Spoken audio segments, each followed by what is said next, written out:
Do you know your medicine?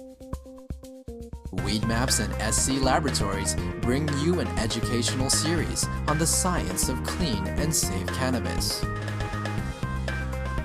Today's cannabinoid profile is on cannabidiol.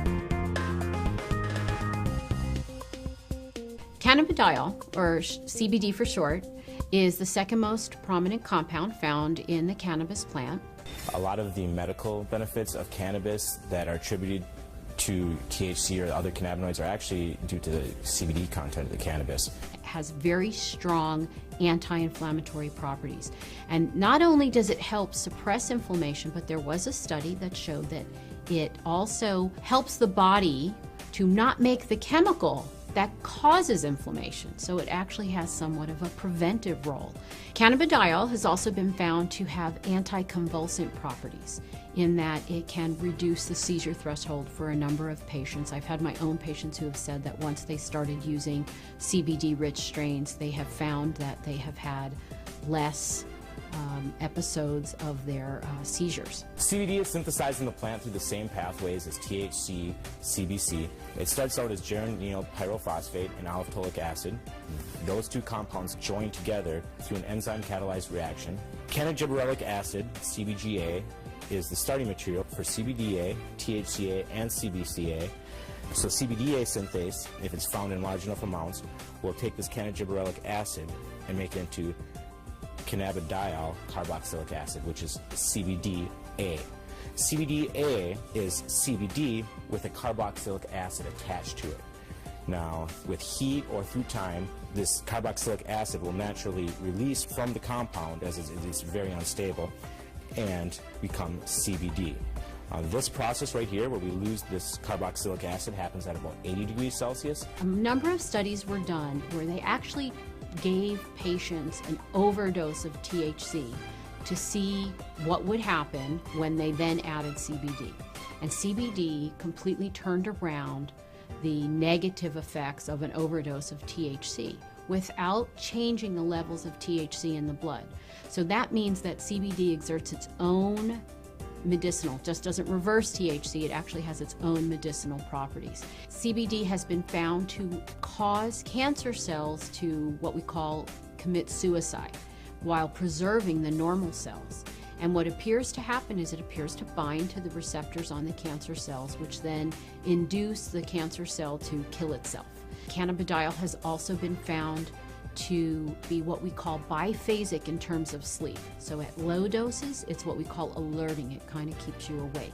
At higher doses, it can be very sedating and cause you to sleep. But what's nice about that is you can control whether or not you are alert or you're feeling tired. When I started testing cannabis about 2 or 3 years ago, we saw virtually no high CBD plants. Almost every plant we tested was high in THC, anywhere from 10% to 20% THC, with some outliers on either end.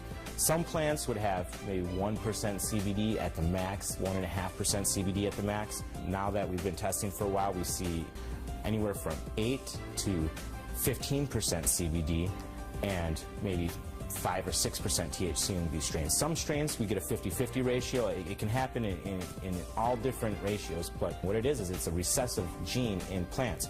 So we have breeders have to actively go and try and breed this back into these plants and find these high THC plants that might have that high CBD gene locked away and breed them together and see what they find. And really the only way you can know if it's high CBDA is to test it. With testing and growers or breeders having access to that knowledge base, we see them coming back and reversing some of the trends of the last 30, 40, 50 years and breeding the CBD back into the plants. Now, there have been a number of studies that have looked at cannabidiol, CBD, exerting a protective property to damaged neurons.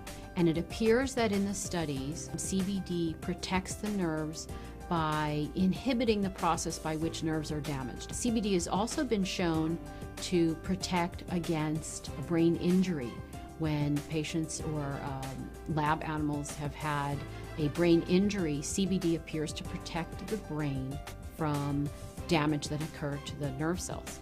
The studies have shown that it can actually fight MRSA, which is methicillin-resistant Staph aureus, a notorious bug that is resistant to a number of antibiotics.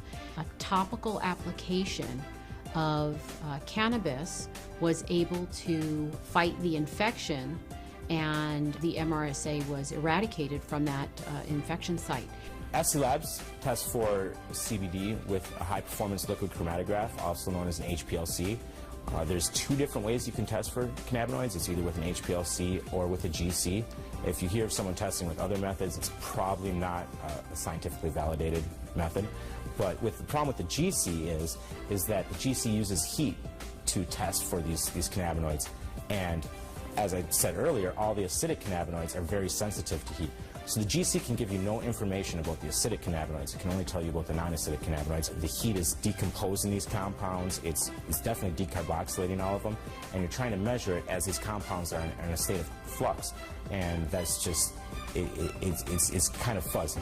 So we use the HPLC because it keeps the cannabinoids in their natural state. They're in their liquid state. There's no alteration. There's no heat or anything like that happening. And so we get a much more accurate and a much more realistic picture of what's actually in the sample that we're testing.